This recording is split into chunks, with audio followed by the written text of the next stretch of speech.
बिस्मिल्लाहिर्रहमानिर्रहीम, अस्सलाम वालेकुम। वेलकम टू सुनो टुनाइट विद सादिया अफजाल।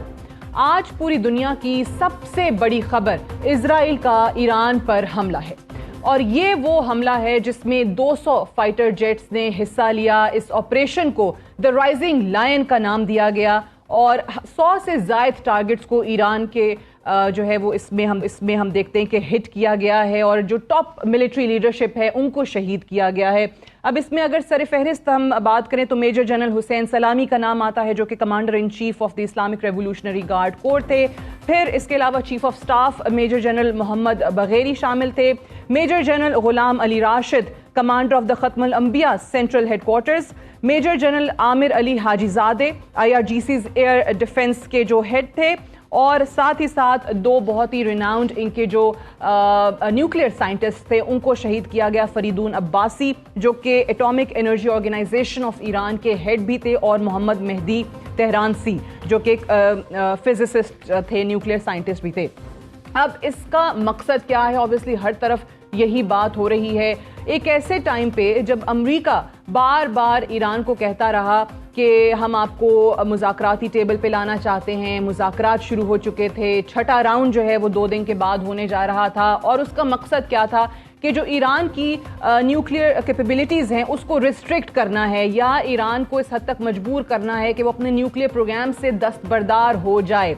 अब ये जो हमला किया गया है, इससे ऑब्वियसली निगोशिएटिंग टेबल पे आने वाली कहानी तो बहुत पीछे रह जाती है। लेकिन अगर आपको याद हो, आज सुबह जब इस पे फौरी तौर पर रद्द-ए-अमल आना शुरू हुआ इस हमले के बाद से, तो मुझे याद है US सेक्रेटरी ऑफ स्टेट का जो पहला बयान आया था वो ये था कि जी the United States has nothing to do with this, ये इजराइल ने अटैक किया है और ईरान जो है वो अपनी रिटेलिएशन में US के जो एसेट्स हैं, जो हमारे लोग हैं, उनको निशाना ना बनाए। लेकिन उसके बाद बहुत सारी चीज़ें तब्दील हुई। ईरान की तरफ से जो रिटेलिएशन दिखाई गई वो शायद इतनी ज़्यादा नहीं थी, इस बड़े पैमाने पर नहीं थी, कि उसके बाद तमाम लोग जो हैं वो बहुत ज़्यादा जुर्रतमंदाना बयानात जो हैं एक तरह से देखा जाए तो देना शुरू हो गए। 100 ड्रोन्स का जिक्र किया जा रहा है, गो कि एक ईरानी ऑफिशियल इसको डिनाई भी कर रहे हैं कि ये रिटेलिएशन हमारी तरफ से नहीं हुई है। लेकिन जो खबरें आ रही हैं, जो सोर्सेज, जो इंटरनेशनल मीडिया भी रिपोर्ट कर रहा है कि जी रिटेलिएशन में 100 ड्रोन्स जो हैं वो इजराइल की तरफ भेजे गए, लेकिन इजराइल से बहुत दूर ही उनको इंटरसेप्ट कर लिया गया, और इसमें इजराइल का कोई भी बाल बीका नहीं कर सके जो भी रिटेलिएशन ईरान ने इसमें दिखाई है। अच्छा, अब ये जो न्यूक्लियर साइट्स को निशाना बनाया गया, स्पेशली जो एक बहुत बड़ी न्यूक्लियर फैसिलिटी है नतांज में, उसको अटैक किया गया है।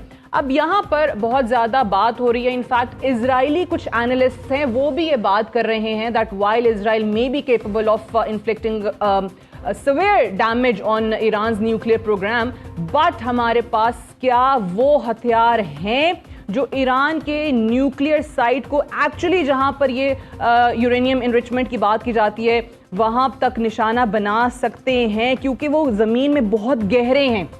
एंड इनफैक्ट जो यूनाइटेड नेशंस के एक फॉर्मर वेपन इंस्पेक्टर हैं, स्कॉट रेटर, बहुत मशहूर, वो अक्सर इस पे बात भी करते हैं, उन्होंने इनफैक्ट नाम लेके बताया है कि आखिर अमेरिका के पास कौन से वो 2 हथियार हैं, 2 वेपन्स हैं। इजराइल नहीं, अमेरिका का नाम लेके उन्होंने बताया है कि अगर वो इस्तेमाल हो तभी आप एक न्यूक्लियर फैसिलिटी को टारगेट कर सकते हैं, अदरवाइज कन्वेंशनल वेपन से इस को हासिल करना, इस मकसद को हासिल करना पॉसिबल नहीं है। अब उन्होंने इसमें जिक्र किया कि जी अमेरिका के 2 न्यूक्लियर हथियार ऐसे हैं, B-61-12 gravity bomb, and second one is W-76-2 low yield nuclear warhead, जो कि पहले से ट्राइडेंट सबमरीन पर ऑपरेशनल हैं और लॉन्च के लिए तैयार हैं। तो सवाल ये पैदा होता है कि क्या मामलात या नौयत इस हद तक भी जा सकती है कि इन हथियारों का इस्तेमाल भी किया जा सकता है, क्योंकि वो बार बार कह रहे हैं कि न्यूक्लियर हथियार के बगैर आप ईरान की न्यूक्लियर साइट्स को, न्यूक्लियर प्रोग्राम को निशाना नहीं बना सकते, क्योंकि वो ज़मीन के बहुत नीचे, बहुत गहरे हैं। अब ईरान ने ऑब्वियसली ऐलान किया है कि वो रिटेलिएट करेंगे, बदला लेंगे। अब इस पे ये बात भी हो रही है कि वो बदला आखिर क्या हो सकता है।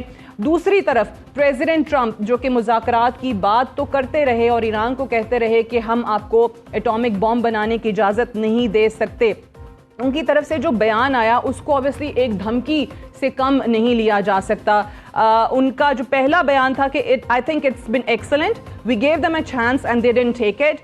They got hit about as hard as you are going to get hit and there is more to come. یعنی وہ آپ کو بتا رہے ہیں there is more to come, a lot more. یہ انہوں نے ایک انٹرویو کے اندر بات کی. اور دوسری چیز یہ کہ آج اگر آپ دیکھیں تو انہوں نے کہا تھا کہ جی میں نے الٹیمیٹم دیا ہے, میں نے ڈیڈ لائن دیا ہے ایران کو 60 دن کی, 2 مہینے کی, اور آج وہ کہتے ہیں کہ جی 61واں دن تھا.